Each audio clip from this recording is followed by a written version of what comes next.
Okay, good afternoon. When we talk about communes or communities, there are many facets and many levels that we can discuss about. This specific presentation is about kibbutz landscape and the way it has developed to represent the ideology and way of life, and how we start to change with the change in those. It's part of a book that came out about a year and a half ago. It's called The Changing Landscape of Utopia, the Landscape and Gardens of the Kibbutz, Past and Present.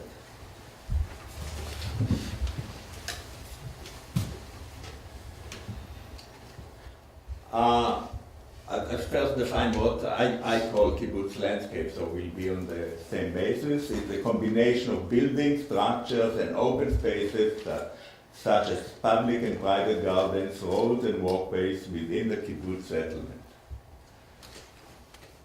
Just to give you some ideas, and some of it was discussed before, the number of kibbutzim and their population, without going at the moment into their new ones or the old ones. And what is very clear from here, first of all, the first kibbutz was established in 1910. What is very noticeable that after the State of Israel was established in 1948, the number of kibbutzim has increased. And today it changes because there are some variations, some groups that completely move out of being a kibbutz. It's around 267. Here you have the percentage of kibbutz population from the general population in Israel. I'm sorry, it's not very clear, so I'll go over it. It basically came to show that there are dots that show the location of the kibbutzim in Israel, and those who are interested, we have the same in the book. I'll talk about three periods, the forming or the formative years of kibbutz landscape, 1912 to the 40s, formalization of the kibbutz landscape, and the changes in ideology and economy and the landscape since the late 80s or 90s. Just close the door, I think it will be better. The first kibbutz, the Ganya, was established, actually it was established in 1910, but they moved to their present location in 1912. They had a professionally based plan. It actually was, the plan was a German farm. Basically, it was copied as one of the specific German farms. There were a few types. And it was copied to the point that actually the settlers who were supposed to go into asked to change a few things in the stable, and they got a response, no, that's the way it is in Germany, and that's the way it will stay.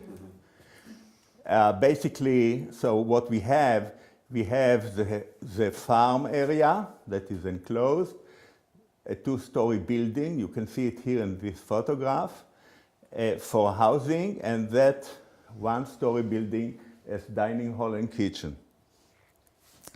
Here is the Jordan River, that's taken during the first year. Ganya is located in the Jordan Valley, flat terrain. There was a separation, what we see here, between the farm and area and the rest of the settlement, let's call it. The ideology was equality in salary, self-governance, and democracy. There were farms that were established before, but this one was different in those things. The existing landscape, as described by some of the members, was desolated, exposed, and dry. There was an earning for shade, beauty, fruit, and the result was that actually 2 avenues of trees were planted. Here we see one of them. That's the one that was leading from the main road to the farm that you can see here. And there was another one, a narrower one, that was leading from the farm to the river. Actually, as a result of that, that was the beginning. Actually, almost every kibbutz that you will go, there is a kind of an entrance avenue of trees. It's a very common thing. This actually is in Ganya. It's made of palm trees because they are not using both avenues exist today, but the kibbutz has shifted a little and they are using a new one. And you can see that in other kibbutzim, the avenue is a very critical element. Some of the landscape aspects in Ganya, that's the two-story building that you've seen before. There was professional planning for the buildings and their layout, not for the green areas. That was not very important. There was not any idea to spend much money or work on it. So actually, what was quite interesting that the cook, in her free time after finishing to cook, she grew a garden by the kitchen with flowers, and it was kind of accepted because those were cut flowers and they were sent to the city to be sold, so it brought in some money. So it was a kind of a voluntary thing.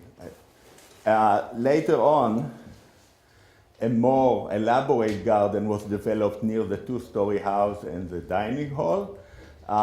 It was probably, again, not very professional done, but they were looking to some, there were some Baha'i people around, and they were looking there. A very important element, as you can see here, is a rounded or a circular water pond. And it was called the strolling garden, and people could walk there and have shade, which was the most important. You can see the situation today. It's the same round pond. Those trees that you can see only the bottom of them are from the original garden. The rest was, of course, totally changed.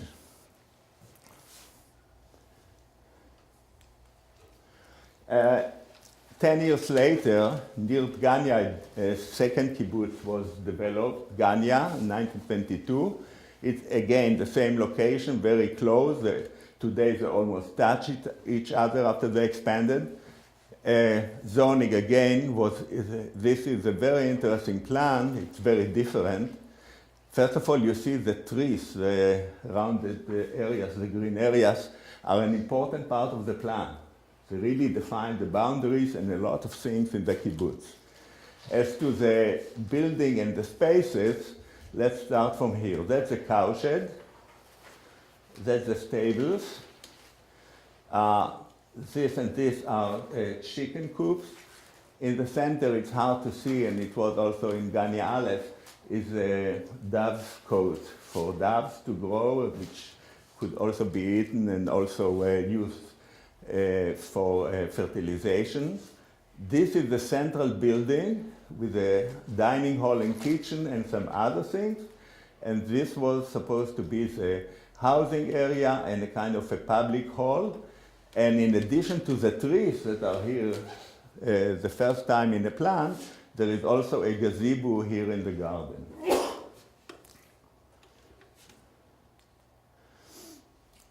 Here is a gazebo in Ganya Bet when it was built. Interestingly, it's an octagon gazebo, very similar that you have here in front of the dining hall. Those are the two, as very typical in many plans. Not everything was executed. Those are the two-story housing buildings. The hall in between was never built, and the gazebo is close to the end there. The next plan was much more elaborate, and it was intended for a much larger kibbutz. Actually, that's in 1926. Actually, this place, En Harod, was the first one that was really called a kibbutz.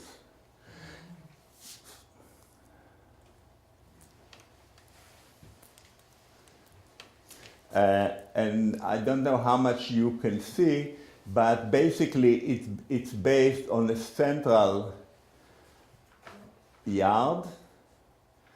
The upper part of the yard, just a moment, it sits on a slope. That's the upper part of the slope. The dining hall and the housing are on the upper part of the slope, And the farm area is on the lower part of the slope with, again, cow sheds, stables, and chicken coops. What is difficult to see, but this plan has all the lines that you see, like here, they are all plants. So the definition of small yards was made by plants.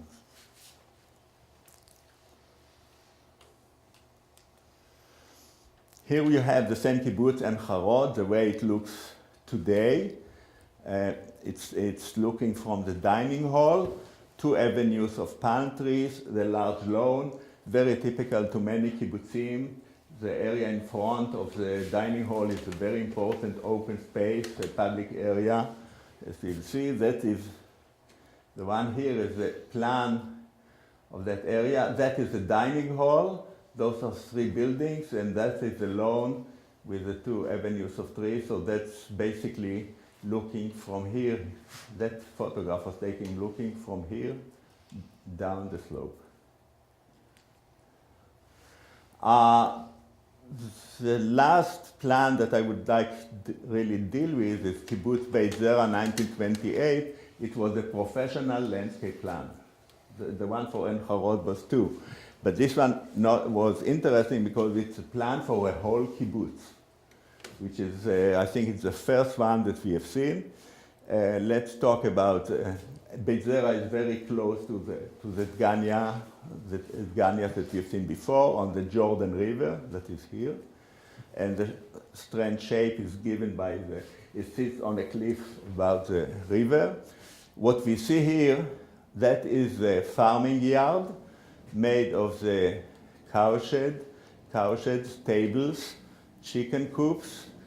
That's supposed to be the dairy, but it was never built.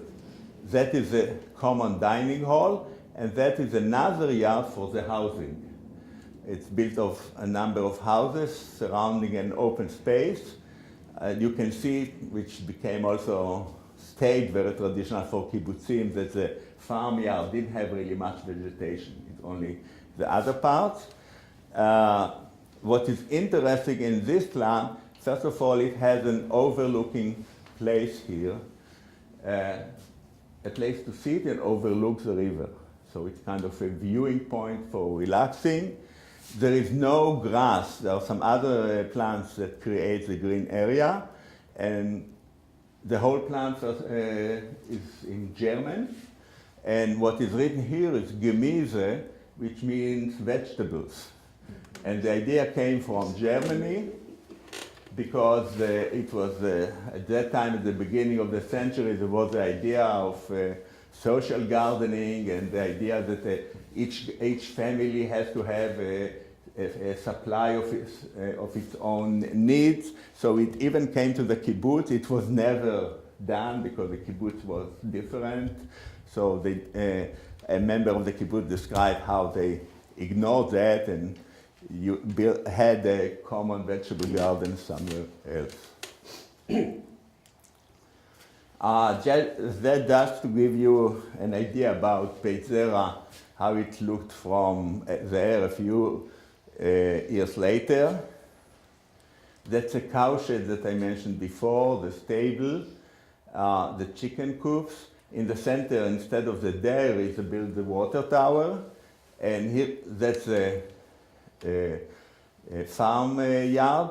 That's a dining hall sitting between the 2 yards. So the people can move during the day, they are at work, so they can reach easily the dining hall. And in the evening, they are at their houses, so for dinner, they can come to the dining hall. The garden in the center was not really executed the way it was planned. The most important institution in the kibbutz at those times was the common bath, and that was built in the center here. And it's interestingly that the area in the center was divided in 4, which is very, I don't think that they thought about it, the planner, but it's very traditional in Islamic gardens, the division into 4. And this area here is this area. Those are some of the buildings. You see, it's very, what we call architectonic, very geometric, both the shapes and the plans. were given also.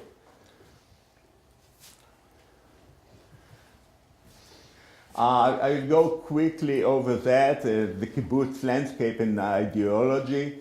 So it was Zionism, socialism, and environmentalism was a kind of a more minor aspect. It's not in the way that we define environmentalism today. It was more in the aspect of providing shade and improving the microclimate.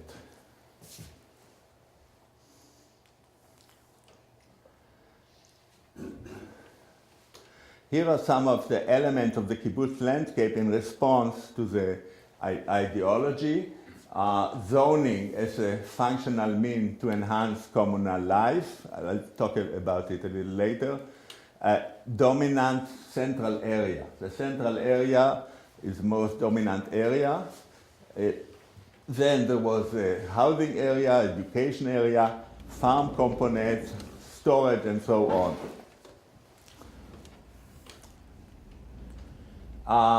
Simplicity and modesty were some of the ideals of the kibbutz during the first year, and there were some discussion about avoiding showy and decorative elements in the garden, like having elements made of natural stones such as terraces only where it's really functional and not wherever you want it for aesthetic reasons. Simplicity of form with good and clear proportions. Those are some quotes from the planners and landscape architects or gardeners. And avoid luxurious planting that need much care, which of course was changed later. The idea was also creating a sense of continuity, okay. A sense of continuity and unity. That was very important. Not just to have areas, but to show that it's all part of one commune. So it relates to each other. Several gardens made into a comprehensive unit. So although there were different units, it still worked together. The lawn, for example, became a kind of one of the unifying elements. There was a large lawn by the dining hall, and actually the lawn was continuing and reaching almost every house in the community. So it's almost, we can say that the central garden was going to every house. And the landscape was a result of a democratic process. During the gardeners did the work, but a lot of the decisions were made in the community meeting once a week or once a month. The question is really, was a new and a unique landscape created by that? We have seen that we have started from a German farm and different things. Did it really brought to something unique? And it seems that apparently yes, because it's very clear when you are in Israel, both if you look at it from an air photograph or if you look at it from the road, it's very clear that this is a kibbutz and not any other agricultural settlement. So there is a big difference when you look at it between those two. When you enter the kibbutz, again, you can very easily recognize it's a kibbutz and not a village. The formalization of kibbutz landscape that happened in the late 40s and 50s actually resulted in diagrams how the kibbutz should be organized. There were different diagrams, but they were very similar. But I'll not go over it. First of all, the idea is concentric areas that are extended with a growth in population. You cannot see the numbers, but for example, this is for 1,000 people, that larger circle. This is the central area, that's kind of the road, entering road. This is the central area that includes the dining hall and some cultural hall. It depends on different kibbutzim. For example, if you go to the Orthodox kibbutzim, the synagogue will be a very important part of that area. I think that, I'm not sure if I have a photograph, but we'll see. Then we have the area of the toddlers. That's the school area.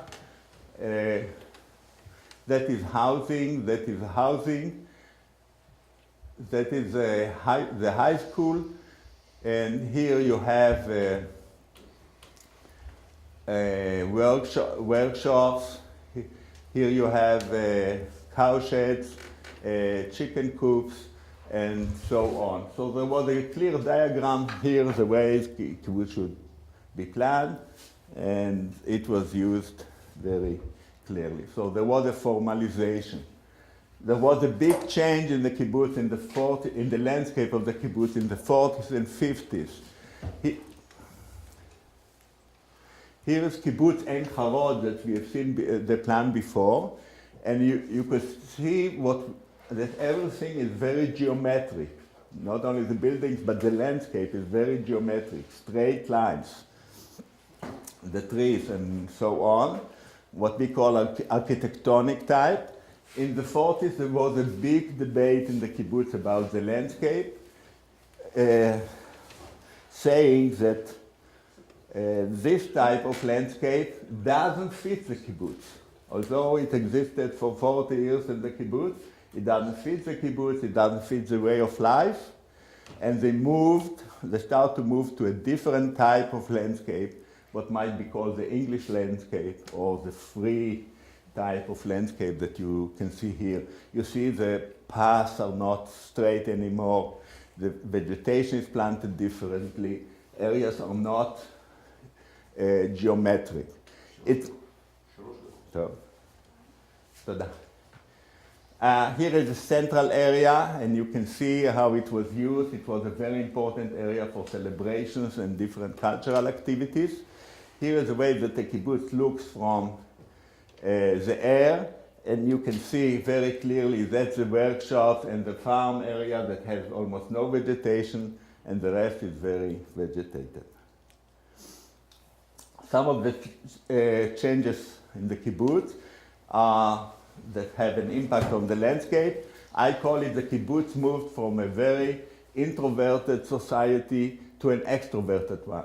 There were almost very little relations between the kibbutz in the past and its immediate surrounding. Now it's much different. It moved from the community as the center of life to the individual and the family as the center of life.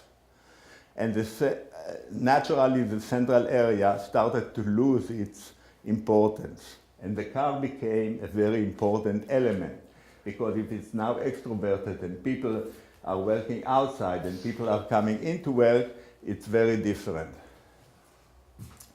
Just an idea about industry, I'll not talk about it. I'll talk more about some changes in the kibbutz.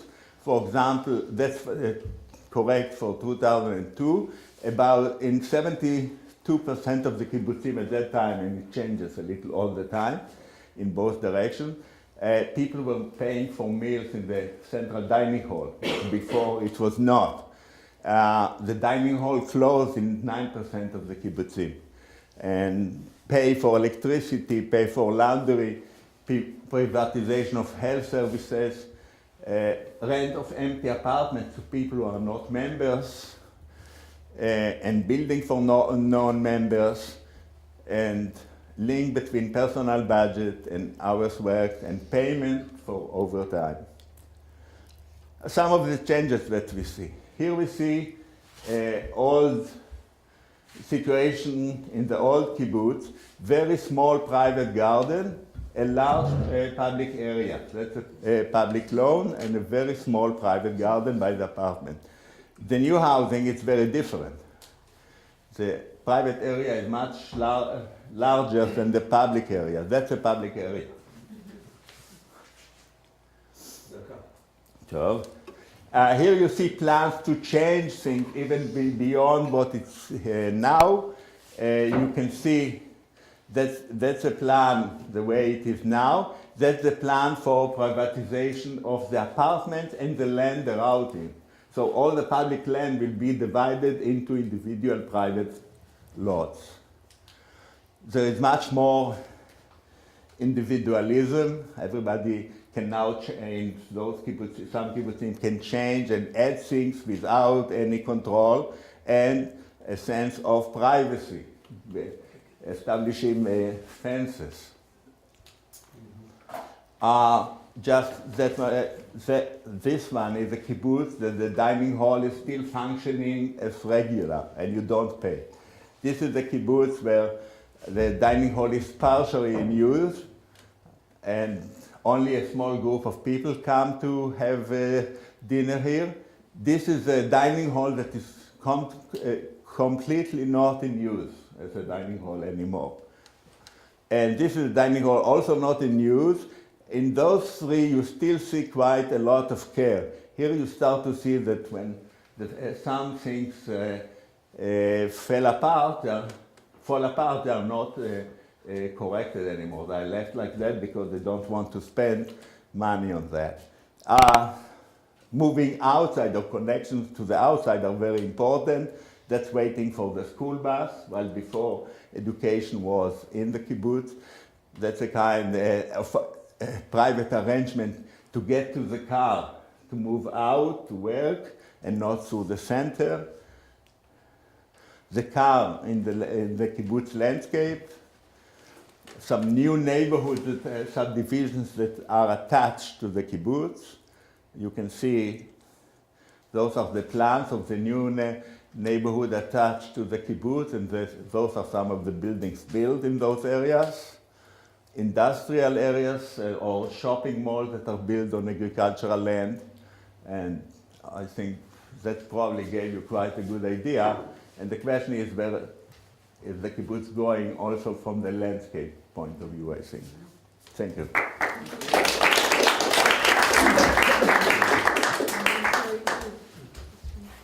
Well, if you have any questions. Thank you very much, Shmuel. Excellent presentation. I think the organizer, when they organized the program, made a mistake. No, they didn't, because the new presentation show how the privatization of the kibbutz expresses itself in the landscape. Right. So it's exactly after Michael's presentation. And then we will hear David, so it's excellent idea to organize it in this form. So if there are any questions, about biodiversity, are they focused on biodiversity? You know, plants from Israel? I want to say that was sometimes an issue in some kibbutzim, and it was left a lot to the gardener. And if there was a gardener who wanted to do it, and he had a landscape architect to work with, that was done. It brings me to something that I don't want to touch, but I think there is a big issue if the kibbutz was sustainable from the, not so much from the aspect that you were talking, but more from the, for me, sustainable means social, economical, and environmental. And I think from the environmental issue, there are very few kibbutzim. You are an exception, I think. Your kibbutz, I mean. The kibbutz, by nature, although Schumacher told us that small is beautiful, but the kibbutzim as communities, most of them were not aware of environmental issues.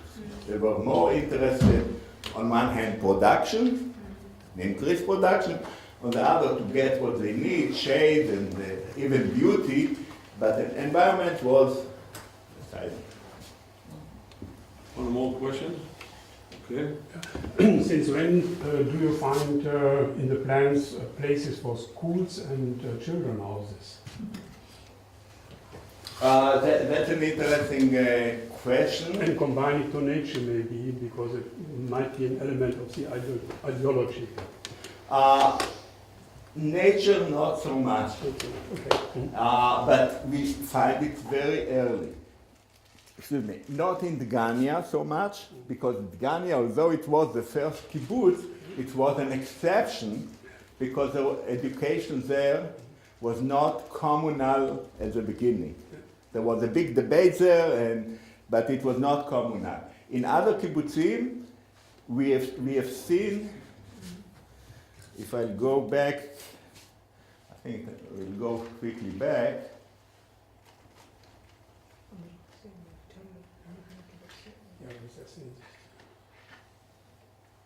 Here, in this kibbutz, Ein Harod, 1926, the dining hall, a housing area, part of the large courtyard, that's the children area. Separate children houses and area. Yes, and that was very common. Okay, thank you very much, Shmuel.